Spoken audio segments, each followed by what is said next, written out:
La batalla entre Zenitsu y Kaigaku en el Castillo Infinito es una de las batallas más emocionales de todo Demon Slayer. No es simplemente una batalla entre humano y demonio, sino un choque de morales y una lucha por el legado de Kuojima Jigoro. En el video de hoy veremos toda la historia de Kaigaku y Zenitsu hasta el último enfrentamiento en el Castillo Infinito. Sabemos el trasfondo que tuvieron al ser entrenados por el expilar Jigoro, pero ¿qué hacían antes de llegar ahí? Primero veamos cómo Kaigaku terminó entrenado por Jigoro. Estuvo en un orfanato y vivió con otros niños durante un tiempo. Pronto empezó a robar para intentar hacer su vida más cómoda. Mientras los otros huérfanos comían minucias para sobrevivir, Kaigaku robaba dinero del templo y vivía en relativo confort. Como sea, un día fue atrapado por los otros niños que de inmediato lo echaron del lugar a la noche en represalia. Pero este sería el fin de los huérfanos, pues Kaigaku se encontró con un demonio esa noche y desesperado por salvar su vida dio a los otros huérfanos para no ser comido. Luego el demonio entró al templo esa noche y mató a casi todos los huérfanos excepto al que protegió Gyome. Mientras él se encargaba del demonio con sus propias manos, dejó la villa y continuó su vida como un ladrón hasta que fue encontrado por Jigoro. Y antes de que vayamos más lejos, cambiemos a Zenitsu, que no fue criado por sus padres tampoco, pero a diferencia de Kaigaku, nunca se volvió deshonesto y moral. Y realmente Zenitsu era todo lo contrario, alguien extremadamente inocente y crédulo. En un punto de su vida, Zenitsu dio todo de sí a una chica esperando a que se enamorara de él, pero simplemente huyó con su dinero dejando a Zenitsu sin dinero y endeudado. Jigoro encontró a Zenitsu cuando estaba siendo acosado por los cobradores, pagó la deuda del muchacho y lo tomó como pupilo. Y bien, aquí es donde Kaigaku y Zenitsu se conocen el uno al otro. Como alguien que creía que la fuerza y supervivencia importaba sobre todo lo demás, Kaigaku no vio a Zenitsu como una amenaza al principio y se consideraba el sucesor natural de Jigoro. Sin embargo, Zenitsu gradualmente se volvió más cercano a Jigoro, llamándolo incluso abuelo, que a pesar de su apariencia ruda, Jigoro también tenía un noble corazón y se encariñó con Zenitsu, eventualmente nombrándolos a ambos como sus sucesores. Esto no le cayó bien a Kaigaku, que estaba disgustado con la debilidad y naturaleza tímida de Zenitsu. Su razonamiento tampoco estaba muy alejado, pues Zenitsu continuamente se quejaba sobre entrenar e intentaba escapar. Un día, Zenitsu creyó que la intensidad del entrenamiento lo mataría y subió a un árbol para escapar de Jigoro. Y cuando estuvo ahí, Zenitsu fue alcanzado por un rayo y aunque sobrevivió, su color de cabello pasó de negro a un vibrante color amarillo. Además, Zenitsu estaba atascado al aprender cualquier forma del rayo con excepción de la primera forma,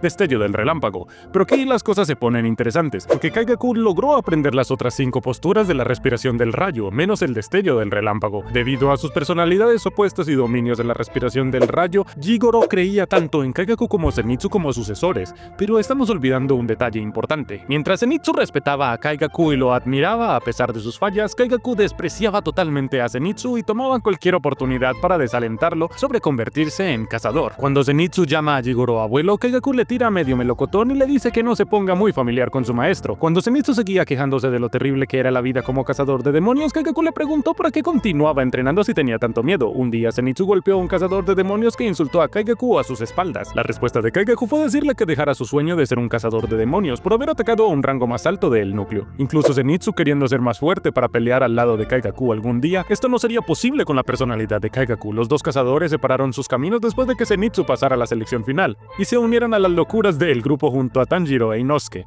Eso significa que no volverían a encontrarse hasta mucho después en la historia. Ahora sabemos más sobre el viaje del cazador de Zenitsu. Pero ¿qué estuvo haciendo Kaigaku durante todos estos años? Y la verdad es que no hay muchos datos disponibles, pero sabemos que se volvió muy poderoso al encontrarse en una situación donde se vio cara a cara con la luna superior número 1, Kokushibo. Mientras para Zenitsu todo empezó para él con su éxito en el monte Fujikazane durante la selección final y tuvo la oportunidad de matar al demonio lengua en la mansión Susumi mientras estuvo inconsciente. Esta era su mayor debilidad, el miedo que lo congelaba y no le permitía usar su poder del destello del relámpago sin antes caer inconsciente. Esto continuó con el arco de la montaña Natagumo también, donde evadió ser mordido por una araña pero logra encargarse del demonio araña mientras estaba inconsciente. No obstante, esta debilidad se volvió en una fortaleza durante el arco del tren Mugen. Apenas Zenitsu tuvo la capacidad de luchar mientras aún seguía bajo los efectos de la técnica de sangre demoníaca de Enmu, Zenitsu finalmente desbloquea su potencial de lucha en forma consciente en el arco del Distrito Rojo, donde se enfrentó a Daki. En un punto pareció que Gyutaro superó a los cazadores al incapacitar a Tengen, Zenitsu e Inosuke, pero aún así su espíritu de lucha logró brillar. Mientras que Tengen e Inosuke peleaban contra el veneno, Zenitsu se libró de la trampa de los Obis.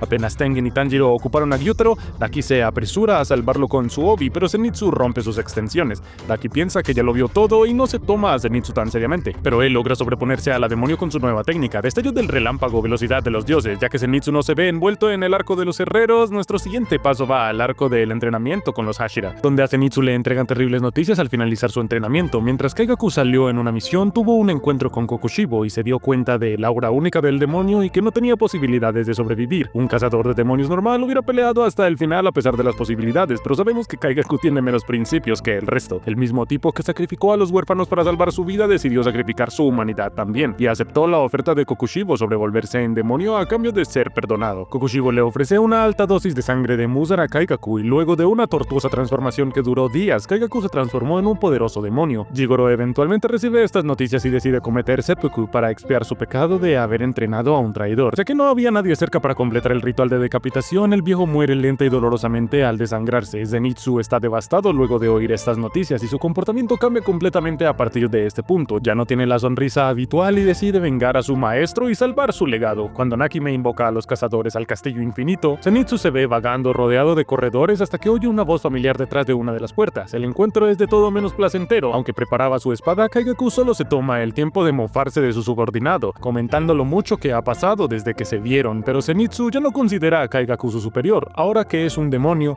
Zenitsu tiene rechazo por la deserción de Kaigaku. Kaigaku intenta provocar a Zenitsu llamándolo débil y lamentable, pero estos trucos ya no funcionan. Zenitsu calmadamente señala que Kaigaku es solo relleno para el puesto vacío que dejaron tanto Daki y Gyutaro, y que es la luna más inferior de las otras. La conversación se torna devastadora cuando Kaigaku no tiene remordimiento sobre la muerte de Jigoro, creyendo que está justificada puesto que se siente engañado por no obtener el título que merecía. La lucha empieza con Kaigaku usando sus técnicas de respiración del rayo mejoradas con su arte de sangre demoníaca. Ataca con la cuarta forma, trueno distante, pero Zenitsu lo esquiva fácilmente mientras raja el cuello de Kaigaku, diciendo que es lamentablemente lento. Kaigaku se asombra por lo diferente del cobarde que conoció, recuerda su humillante encuentro con Kokushibo y cree que Zenitsu no es nada comparado con su abrumadora presencia demoníaca. El demonio desata un combo de ataques hiriendo a Zenitsu y hundiéndolo. Mientras cae, Zenitsu reflexiona sobre su relación con Kaigaku, porque a pesar de nunca llevarse bien, él y Jigoro siempre apreciaron y respetaron a Kaigaku.